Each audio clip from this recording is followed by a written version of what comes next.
सलाम दोस्तों, मैं हूं उमैस मुनीर। आप देख रहे हैं हमारा यूट्यूब चैनल। दोस्तों, तारीख में पहली दफ़ा पाकिस्तान के फील्ड मार्शल हाफिज सैयद आसिम मुनीर और भारतीय वज़ीर-ए-आज़म मोदी का आमना सामना होगा। इसी महीने के आखिर में ये तारीखी लम्हा आएगा जब पाकिस्तान की नुमाइंदगी करने के लिए हमारे आर्मी चीफ भी चीन के अंदर मौजूद होंगे और भारत की जानिब से उनके वज़ीर-ए-आज़म मोदी भी वहाँ पर मौजूद होंगे। 7 साल के एक लंबे और तवील अरसे के बाद ये फैसला किया गया है कि SCO समिट के अंदर भारतीय वज़ीर-ए-आज़म नरेंद्र मोदी जाएंगे और वहाँ से फिर बहुत से सवालात ने जन्म लिया है। क्या वाकई अब भारत अमेरिका का पल्लू छुड़वाकर चीन के साथ हाथ मिलाने जा रहा है? क्या चीन इनको एक स्ट्रेटजिक पार्टनर के तौर पे एक्सेप्ट करेगा? जैसे पाकिस्तान के साथ उसकी दोस्ती है, अब वही रवाबत भारत के साथ भी कायम हो सकते हैं। ये सब कुछ ऐसे वक्त में हो रहा है जब एक ट्रेड वार शुरू हो चुकी है। एक तजारती जंग का बाकायदा आगाज कर दिया गया है। रोजाना की बुनियाद के ऊपर भारत के ऊपर पाबंदियां लगाई जाती हैं। अमेरिकी सदर रोजाना उठते हैं और उठकर न्यायिक टेरिफाइड करते हैं भारत के ऊपर, जो कि दुनिया में अब सबसे ज्यादा हो चुका है। और वही भारत जो कि कभी अमेरिका का सबसे बड़ा ट्रेड पार्टनर हुआ करता था, उसका सबसे बड़ा एक्सपोर्टर हुआ करता था, लेकिन अब वही उसका सबसे बड़ा दुश्मन बन चुका है।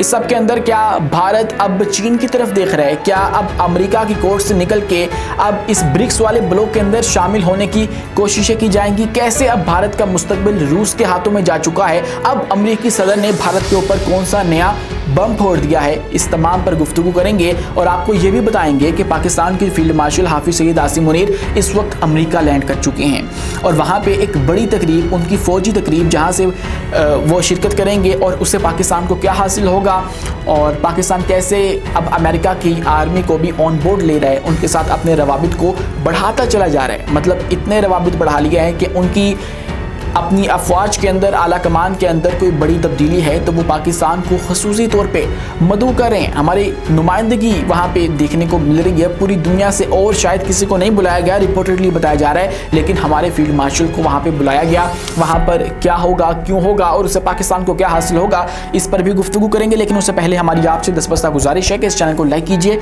सब्सक्राइब कीजिए और बेल आइकन को लाजमी दबा दीजिए ताकि हर नई आने वाली वीडियो आप तक बर वक्त पहुँच सके। दोस्तों, खारजा महाज के ऊपर जनाजा निकल गया, बहुत बुरी तरह से पिट गए, फिर मैदान जंग के अंदर बहुत बुरी तरह से पिट गए, मार पड़ी और उसके बाद मईशत का भी जनाजा उठ चुका है। मईशत की जो अस्थियां हैं बस वो बहाना बाकी रह गई हैं, बाकी सब कुछ हो चुका है। जैसे अमेरिका की जानिब से 50% टैरिफाइड किया गया है, इससे बहुत बड़ा सेटबैक जो भारत की मईशत है, उनकी जो इकोनॉमी है उसको लगा है। क्यों लगा है? क्योंकि भारत अमेरिका का एक बहुत बड़ा, आप कहें कि सबसे बड़ा ट्रेड पार्टनर, उनको एक्सपोर्ट करने वाला मुल्क है, तो गलत ना होगा। अब वही जो ताजर हैं वो कहाँ पे जाएंगे? उनको फोर्स कर दिया गया है कि आप लोग या तो चाइना के पास जाओ या फिर रशिया के पास जाओ। और अब के बाद जो अमेरिकी सदर हैं डोनाल्ड ट्रंप, उन्होंने ये कहा है कि 50% टैरिफ से भी बात आगे जाएगी। मैं तो और भी बहुत कुछ करने वाला हूँ भारत के साथ। मसला ये है कि रशिया जो है उसको मनाया जाए कि आप लोग जाके जंगबंदी करो, और जब तक रशिया नहीं मानता तब तक भारत के ऊपर यूं ही नज़ला गिरता रहेगा। और वो गुस्सा जो कि अमेरिकी सदर को अपनी नाकामी के ऊपर है, वो नाकामी कि वो चाहते थे कि मैं 24 घंटे के अंदर रशिया यूक्रेन की जंग रुकवा कर एक और एजाज अपने नाम कर लूं, मैं दुनिया को बता दूं कि भाई मैं हूं सबसे बड़ा पीस मेकर, अमन कायम करने में मेरा कोई सानी नहीं है। लेकिन वो इसमें नाकाम रहे और उसके अंदर फिर वो भारत को भी इसका कहीं ना कहीं मरूद इल्ज़ाम लाजमी ठहराते हैं। वो समझते हैं कि अगर रशिया को भारत की सपोर्ट ना होती, मतलब सपोर्ट इन सेंस कि ये उनका तेल ना खरीदते और बाहर ना बेचते, ना ये उनसे असला खरीदते, तो वो दुनिया से कट सकते थे, एक बहुत बड़ा हिस्सा उनका कट सकता था। लेकिन इन्होंने ऐसा नहीं किया, इन्होंने हमारी बात नहीं मानी। हमारी पाबंदियों के बावजूद ये उनसे तेल खरीदते हैं, ये उनसे असला खरीदते हैं, जो कि उनको मज़ीद स्ट्रेंथन करता है। और उसके बाद फिर वो यूक्रेन के साथ अच्छे तरीके से लड़ते हैं और उनके साथ जंगबंदी पे रजामंदी नहीं हो पाते, उनको तो कोई फ़र्क नहीं पड़ा। इसीलिए अब अमेरिकी सदर चाहते हैं कि मैं भारत को इतना फोर्स कर दूं कि भाई तुम लोग जाके रशिया को कहो कि जंग रुकवाओ या जंग रोको, अदरवाइज भारत का जो है वो सत्यानाश कर दिया जाएगा। और अमेरिकी सदर ने एक तरह से तबाही का ऐलान जो है भारत की वो कर दिया है और पाबंदियां लगाई जा रही हैं रोजाना की बुनियाद के ऊपर। आज भी जब उनसे सवाल किया गया कि आपने भारत के साथ ही ऐसा क्यों किया, मतलब दुनिया में सबसे ज़्यादा टैरिफ जो है वो भारत के ऊपर लगाया गया है, पहले 25%, फिर 25%, 50% हो गया, तो ये क्यों किया? उन्होंने कहा अभी तो 8 घंटे हुए हैं मुझे लगाए, अभी तो और बहुत कुछ है, मतलब कि वो मज़ीद सैंक्शंस भी लगा सकते हैं। पिछली वीडियो में हमने आपको बताया था कि जब अमेरिका नाराज़ होता है, जब उसके बेनिफिट्स या उसके इंटरेस्ट के दरमियान में कोई दूसरा मुल्क आता है तो फिर 3-4 काम हुआ करते हैं। या तो आपके मुल्क के ऊपर बमबारी हुआ करती है, या फिर आपके ऊपर पाबंदियाँ लगा करती हैं, आपको टैरिफ्स का सामना करना पड़ता है, आपके ख़िलाफ़ एक तजारती जंग होती है जैसे चाइना के ख़िलाफ़ हुई, जैसे ईरान के अंदर बमबारी हुई, या फिर एक और ऑप्शन होती है कि आपके ख़िलाफ़ जो है वो एक रिजीम चेंज ऑपरेशन लॉन्च कर दिया जाता है। आपके मुल्क की जो अपोजिशन है उसको इतना स्ट्रॉन्ग कर दिया जाता है कि वो आपका तख्ता उल्टा दे। शायद अब ये भी अमेरिका सोच रहा हो और इंडिया के अंदर इस हुकूमत को चलता किया जाए ताकि अगली जो हुकूमत आए वो हमारे इंटरेस्ट के अंदर काम करे। अमेरिका चाहता है कि पूरी दुनिया उठे मेरी मर्ज़ी से, बैठे मेरी मर्ज़ी से, अगर वो सांस लेती है तो मेरी मर्ज़ी से ले, अगर मैं कहूँ कि आज मर जाओ तो वो मर जाए। और इसी की राह के अंदर भारत रुकावट बना और अब भारत को ये जो है वो उठाना पड़ा। आप इसको इनकी ख़ारजा नाकामी भी कह सकते हैं कि इन्होंने अमेरिका के साथ कोई अच्छे तरीके से डील नहीं किया, क्योंकि एक तरफ पाकिस्तान भी तो है, वो भी तो चाइना के साथ अपने मुआहदे कर है, डील्स कर है, यहाँ तक कि दिफाई डील्स भी चाइना के साथ हो रही हैं। यहाँ तक कि 5वीं जनरेशन भी हम लोग चाइना का एक्वायर करने वाले हैं और अमेरिका के साथ भी हमारे मुआहदे चल रहे हैं, एट ए टाइम चल रहे हैं। तो पाकिस्तान ने भी तो कुछ ना कुछ किया, किसी ना किसी तरीके से हम लोगों ने भी तो मैनेज किया, लेकिन ये क्यों नहीं कर पाए? ये सवाल इनकी अपनी आवाम, इनकी अपनी जो खारजा पॉलिसी बनाने वाले हैं, इनके पॉलिसी मेकर्स हैं, उनसे पूछ रहे हैं कि भाई पाकिस्तान अगर ये कर सकता है, Pakistan at a time America and China को दोनों को ऑन बोर्ड ले सकता है, इवन कि ईरान के साथ भी अपने रवाबित बरकरार रख सकता है, रशिया के साथ भी रख सकता है, तो फिर आप लोग क्यों नहीं? आप लोगों को ब्रिक्स का जो ब्लॉक है उसको ही क्यों चुनना पड़ा? लेकिन अब हो ये रहा है कि इस महीने के आखिर में एक तारीखी लम्हा आने वाला है और एससीओ का एक और समिट है चाइना के शहर के अंदर, और वहाँ पे फिर 31 अगस्त को जब ये स्टार्ट होगा तो 7 साल के एक तवील अरसे के बाद नरेंद्र मोदी वहाँ पर जाएंगे, भारतीय वज़ीर-ए-आज़म चीन जाएंगे। कितनी गैर मामूली बात है, और चीन क्या इनको एक्सेप्ट करेगा या नहीं करेगा, ये सवाल पूछा जा रहा है। दोस्तों याद रखिएगा, जब भी दो ममालिक आपस में किसी ज़मीनी तनाज़े के अंदर उलझ पड़ते हैं तो जब तक वो हल नहीं होता ना, तब तक उनके माबैन कोई दूसरी पेशरफ्त नहीं हो सकती। पाकिस्तान और भारत की मिसाल आपके सामने है। 75 या 78 साल गुजर गए, हम दोनों का एक कश्मीर का मसला है, उसके ऊपर हमने कितनी जंगें लड़ ली हैं, आज भी वो हल नहीं हो सका है, और उसकी वजह से हमारी तजारत भी मुतासिर होती है, हमारे ताल्लुकात, हमारे जो उधर ही सेम कल्चर वाले लोग हैं उनके साथ हमारे जो ताल्लुकात हैं वो ख़राब होते हैं। हमारी आपस में दुश्मनी है, एक रिवायती दुश्मन हम एक दूसरे के समझ जाते हैं सिर्फ़ एक ज़मीनी तनाज़े की वजह से, जो कि हमारी पार्टीशन के वक्त शुरू हुआ लेकिन आज तक चल रहा है। तो ऐसा ही तनाज़ा जो है वो चाइना और भारत के माबैन भी है। अरुणाचल प्रदेश को देख लीजिए, उसके बाद लद्दाख को देख लीजिए, ये वो रियासतें हैं जहाँ पर चाइना क्लेम करता है कि ये हमारी हैं, और फिर जब तक ये हल नहीं होगा तो आप क्या एक्सपेक्ट कर सकते हैं कि चाइना भारत के साथ ट्रेड करे? नहीं, ये कभी मुमकिन नहीं हो पाएगा। जैसे पाकिस्तान चाइना का स्ट्रेटजिक पार्टनर है, वैसे भारत कभी नहीं बन पाएगा।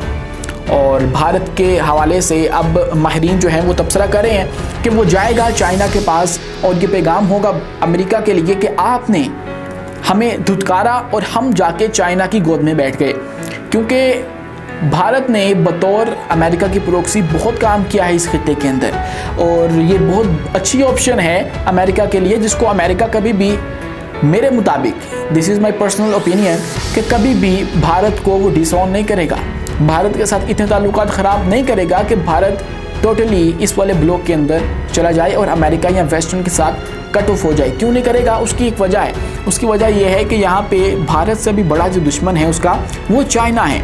चाइना को कंट्रोल करने के लिए, उसको प्रेशराइज़ करने के लिए उसने दीगर जो जापान वगैरह या इर्द गिर्द वाले ममालिक हैं उनको भी अपने कब्जे में ले रखा है, ताइवान को स्ट्रॉन्ग कर देता है। तो भारत तो एक बहुत अच्छी ऑप्शन है, भारत के ज़रिए चाइना को प्रेशराइज़ किया जा सकता है, भारत को असला देकर, भारत को ताकतवर करके चाइना के खिलाफ खड़ा किया जा सकता है, क्योंकि चाइना पूरी दुनिया के अंदर वो मुल्क है जो कि अमेरिका को टक्कर दे सकता है, वो मुल्क जो कि अमेरिका के टैरिफ्स के खिलाफ भी लड़ सकता है, जो कि तजारती मैदान के अंदर भी अमेरिका को टक्कर दे सकता है, दिफाई मैदान के अंदर भी दे सकता है। मतलब अमेरिका उसके ऊपर बमबारी भी नहीं कर सकता, तो चाइना ज़्यादा बड़ी थ्रेट मौजूद है जिसके लिए इंडिया अमेरिका को चाहिए। लेकिन अमेरिका के ऊपर चूंकि इस वक्त एक संकी किस्म का आदमी है, एक पागल इंसान है, एक ऐसा इंसान जो कि सर्टिफाइड झूठा है। आप जाके देखिए, इसके हवाले से मुतअद्दिद रिपोर्ट्स मौजूद हैं।